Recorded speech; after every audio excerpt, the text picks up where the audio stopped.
አለበሽ ማለት የተከለከለ ነው። እሺ እንደያችሁላችሁ አሁን የቀረው ክላሶች እዛች ከተቀረግን በኋላ እናንተ ሆነ እናደርጋችኋለን ማለት ነው። እሺ እና ለመምህር አይረበሽም። ስርዓት ባለው እጅ በመውጣት ነው የሚሰጠው። እሺ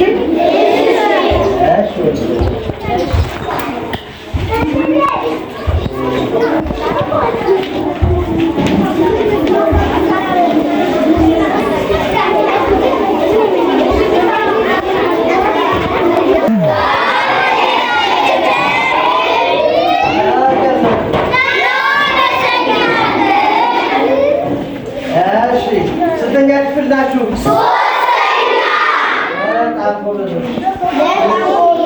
አሁን የምታደርጉት ምንድን ነው?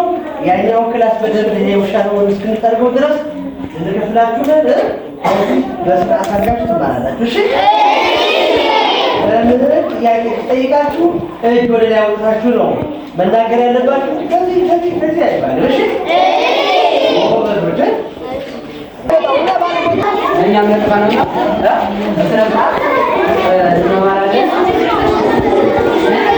እሺ ምዕራፍ አንድ ነው የምንጀምረው ዛሬ ንባብ ነው። ንባብ አላንብላችኋለሁ እናንተ ደግሞ ቁጭት የሚል ነው። ከረጅም ጊዜ በኋላ ወላጆቼን ለመጠየቅ ወደ ትውልድ ሰፈሬ ሄጃለሁ። አሁን በሰፈራችን ወንዝ ዳርቻ እገኛለሁ። የልጅነት ትዝታዬን እያሰላሰልኩ አካባቢውን መቃኘት ጀመርኩኝ። ለወንዞቹ ዳርቻ ግርማ ሞገስ የሆኑት አገር በቀል ዛፎች ከስራቸው ተቆርጠዋል። የወንዙ ውሃ መጠን ቀንሷል። ንጽህናውን በእጅጉ ተጎድሏል።